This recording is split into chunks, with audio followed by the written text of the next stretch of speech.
The Ethereum name service or the ENS. Chances are you have probably heard of it.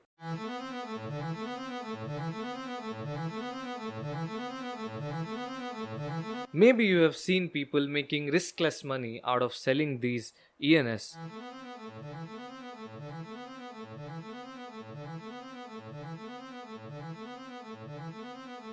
Or even if you haven't heard of it, you may have seen these .eth Twitter usernames. Well, I first heard of it just today morning when I read this article about how the web address of this ENS could be in danger because the programmer who could renew it is now currently in jail.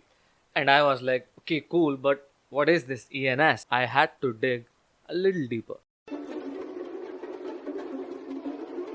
Okay, so here is the deal. If you want to transact with anyone on Ethereum, you will have to use his wallet address, which looks like this. Now, an address that looks like this, well, it's not that difficult to deal with it, but suppose you mess up. Whoops! And there are two possibilities. This messed up address could be of a real person. In that case, you are in for luck because you can at least contact or you can at least recover your amount from a real account if you could. The real problem arises when this address does not belong to anyone. In that case, you have sent your money into oblivion, literally. Well, hang on. What if this address didn't have to be like this? What if this address could be a little more beautiful, like this? Looks succinct. It's easy to work with. If you want to send money to someone, you will probably use their real name or an address which is human readable at least. And that's what ENS does exactly. It maps a specific wallet address to this username which you choose, and going forward you would not have to use this longer and unreadable wallet address. You will use this Ethereum domain name to transact. You want to send your Ethereum to someone, use this. You want to send your NFTs, instead of typing out their entire wallet address, just type the domain name. You can also use these domain names in websites like Etscan to read all the transactions that has happened from this account.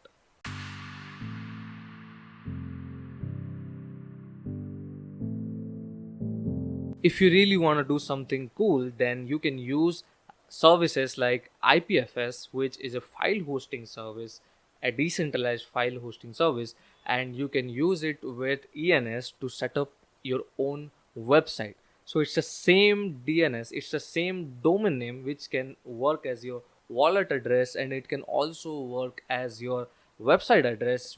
This wallet address, this domain name, you can use to send your Ethereum or even other cryptocurrencies. And owning a name on ENS is easy. You need to get into the domain website. You need to check the username that you are looking for, and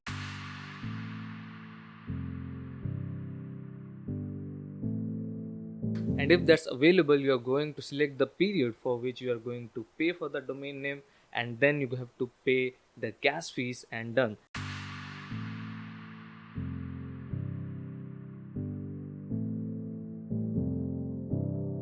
You have reserved this username for yourself. Then you have to map the address, the wallet address which you want to link to this domain name.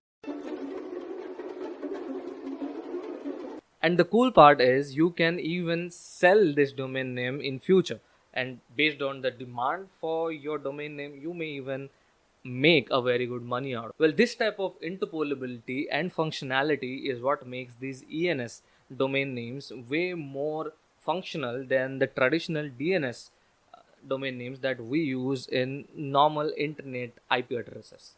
Well, I am thinking of buying some domain names and see if I could flip them out for profit going forward. If you are interested in that, do comment below, because the next video can be about this particular topic entirely. So stay tuned for that. Subscribe so that you do not miss the update coming forward, and do comment out your observations and what would you like me to do going forward.